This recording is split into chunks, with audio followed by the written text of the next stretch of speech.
Painkiller Ghosts, Chapter 25, Shooting at the Store, Part 2. Back in the store, Stan never saw time. He left Aaron on the greeting card aisle. They're going to go out again tomorrow night. He, Stan, walked down to the end of the aisle, turned to the left, and came down the next row. There's only one customer on this aisle, with long hair and a blue bag. It's Chastity. Stan walks slower, passes behind her, takes a deep whiff of air, tries to smell her, all of her, any of her.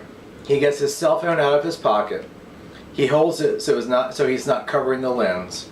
He loves his cell phone. He aims it at her backside as he passes. He takes another deep breath. She pretends not to notice. She picks up a bag of sugar, holds it against her hip, and walks towards the bags of flour. He passes her, pretends to look at whole wheat flour, and turns to her, worried about his left nostril and worried that it might start to bleed, and he smiles. "You finished that book yet?" Chastity looks at Stan, doesn't smile, and says, "No." Stan looks down at Chastity's bag and then says to her, "You got it in that bag?" His cell phone is aimed at her chest. It goes down to her legs, back up to her neck. Maybe.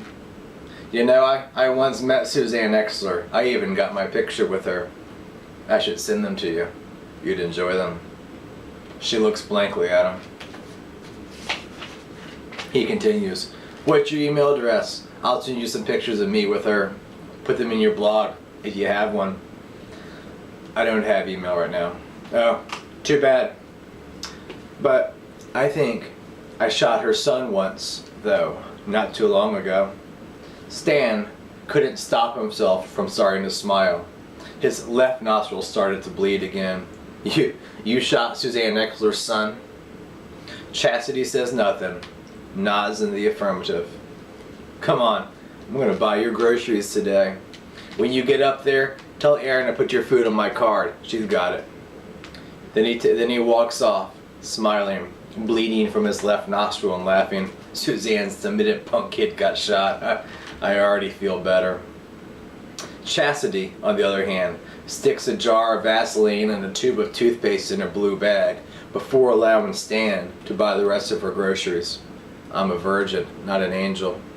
And she smiled and stood in line and thought about dinner and the old lady in line in front of her. And she looked at the glossy magazines with celebrity affairs. And she looked at the paper tabloids with aliens predicting earthquakes. And she thought about a lot of things, but not about Stan Thimble. Time's been walking for maybe 10 minutes.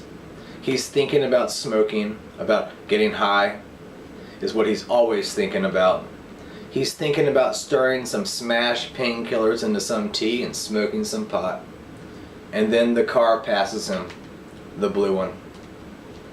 This is a neighborhood road, so the speed limit is slow and the blue car is doing less than that. So Tom has time to put his paper bag of groceries down the sidewalk, lift up his camera, and take a couple shots of the rear of the car driving away from him.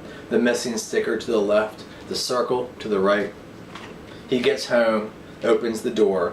Suzanne's not home.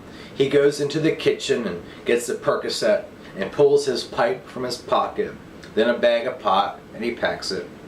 He gets a penny from his pocket from the change from the groceries, and he uses it to crush the Percocet on the table.